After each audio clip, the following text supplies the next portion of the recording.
Welcome to the first episode of Dear Co.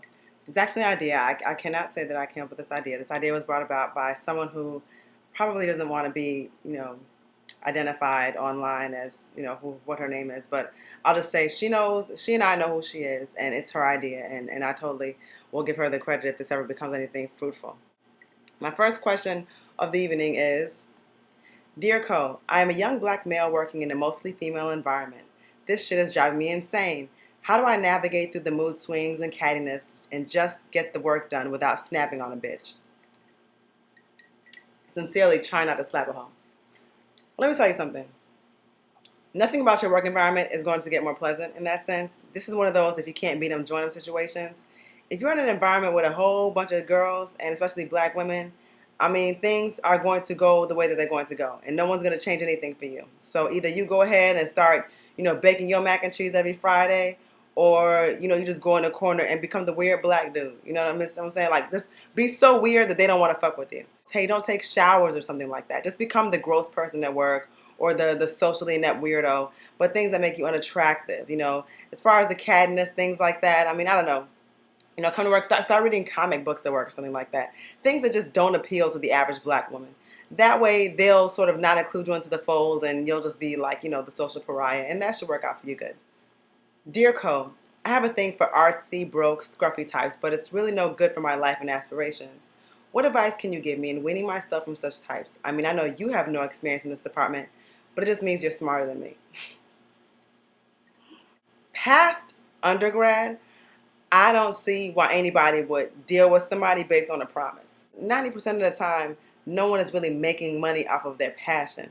So for those people that are really, really hardcore gung-ho going for their passion, and everybody's not going to have a situation where, somebody blows up, So I think most of the time you're going to want to go for somebody that has a foundation, a base foundation. They're realistic and they're inspired to do what they want to do, So this is not to say that you should not date RC dudes.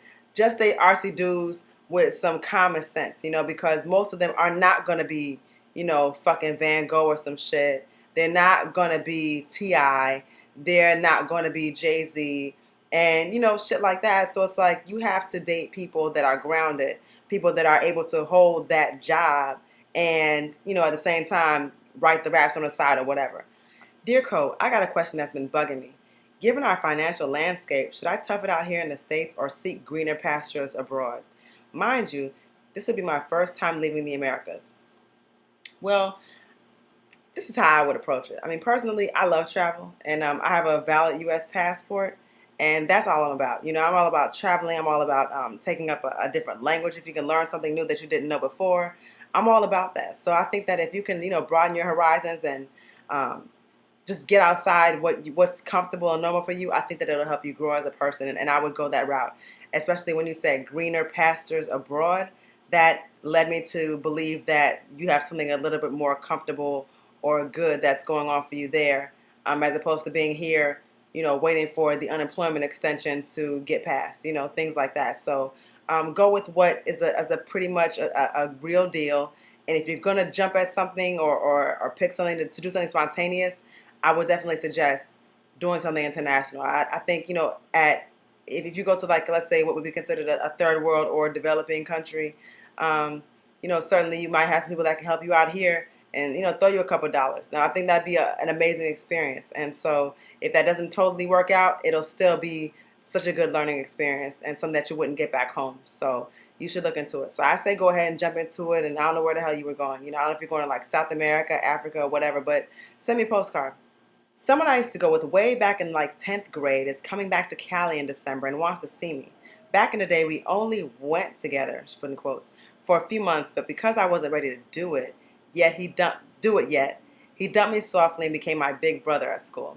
He protected and defended me against assholes, got on my nerves constantly, and ate my food out the fridge. He moved in with us when he was 16 and having family problems, and was pretty much a typical brother to me.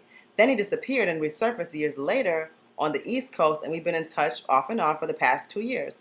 Anywho, so now my big bro is coming home, and he emailed a picture, and gulp, he's fine. While I'm happy he's coming back home since I haven't seen him in years, I'm worried that it's going to be awkward now that he's so goddamn handsome. And not even a little bit handsome, he's fine. I don't want to act weird, but I'm afraid that I will. What do I do? I'm hoping he's just as annoying as he was when we were kids. Let's see, what would I do? I don't think there's really a right or wrong here. I feel like if y'all have that chemistry, and if this is going to be something that you want to go hard with on some serious shit, maybe that's going to happen. Or maybe if it's just something that's just for like a, maybe it's a fling. I don't know. I certainly wouldn't want to destroy what you guys have with some kind of fling that just wasn't that would just kind of like damage what damage the type of relationship. If this is sort of like your play big brother and you guys decide to do something romantic or intimate and it gets it awkward and weird and you guys don't talk again, I think that'd be really unfortunate. But I mean, everybody's grown now, so if you guys are attracted to each other, I mean, you should do whatever you guys feel that you want to do. Just approach it, honestly, and let him know what you would want out of the situation, and perhaps what he wants is what you want, and you guys maybe reconnecting after all these years. It may become what you had in 10th grade. So I just say, if you're attracted to him, let it be known. Because, I mean, chances are he's attracted to you right now, too. Because, hey, you've grown as well. So let us know what happens. Send me a postcard. Next question. Dear Co, I'm about to be laid off next week. On one hand, it's cool because I always hated my job. But on the other hand, though, I won't have a job. I was already seriously thinking I needed a career change, but haven't the faintest idea on where to go with it. My day job was always just that, and my real passion is music, and that's unchanged. But at the same time, I can't just be working some random shit while trying to get my music popped off forever. I do want to still be able to make decent money. Any advice? Well, I kind of feel like this is one of those situations where getting laid off is kind of a good thing. If you feel like, music is your number one and you're just sort of, just moving right along and working just to pay the bills, which I think it's grounded and it's responsible. So I actually respect that more than someone that just sort of like, just doesn't mind anything in real life and is not grounded in reality. So I think that's a good thing. I just have to say that. Anyway, if you decide, with this imminent layoff, I kind of think this puts you in a good position because this is assuming that you're collecting unemployment. I think it will give you some time to sort of, really, really, really focus on your music and maybe take a little bit of time off, depending on what kind of nest egg that you set up for yourself. I mean, I don't really know, like, if you were a check-to-check kind of dude, if you got something kind of, put away for, rainy day type of thing. I don't know what your situation is.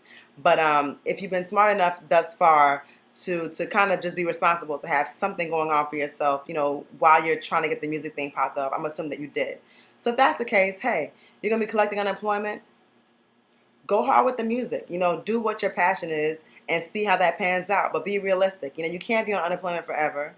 And certainly you need to get a job and just make sure that, and maybe in the future, in some fortunate circumstance, that your job will be music. But as of right now, since we don't necessarily know, I think that unemployment right now for you in particular is a blessing because it'll allow you to really search out and seek what your true passions are. And I would go harder with the music if I were you and just really, really reach into that and just make better music than you have in the past. Dear Co, there are a lot of single 20 and 30-somethings complaining about the opposite sex. Are there really that many unworthy partners out there, or are people punishing themselves with unreal expectations? Or is it something else? I tend to think that people that complain about the opposite sex or like there's no good men out there or, like the kind of people that say like, oh, like, I don't have no female friends because all girls are stank or, oh, ain't no good black men out there and like ain't shit in this neighborhood. People like that are generally pretty miserable. So when people say stuff like that, I look at them sideways. I don't necessarily look at the situation or the condition of state of wherever I am as a bad place. I look at the person that's saying it and I judge them. Because there's no really good reason for someone to say that, there are no good men around or there are no good women or whatever or complaining about the opposite sex. That's because you're making some really, really poor judgment. And that if it's something that's a consistent thing that's happening to you and it's a cycle and it's always happening, like there's no good people, good men around, there's no good women around, whatever, then that's on you. You need to search within yourself and find out what it is. So those people that you're talking about are flawed. And they're flawed in a way that they need to be checked. And if you have somebody that's talking to you like that, and if somebody introduces that to you in a conversation, as far as like even a date, that's probably one of those like first red flags. Like this one right here is gonna be a little bit off, a little crazy, because there needs to be some optimism and just some happiness, a smile in somebody. How can you really go about thinking that there's like no good men around and no good women? I mean that's miserable, and that's on them, and they need to get checked, and they need to stop dating losers. And someone saying that is probably, corresponding with somebody in prison, and that's their good man. So, no. So that's all for today. Thank you for tuning in. Me and my drink. Love you.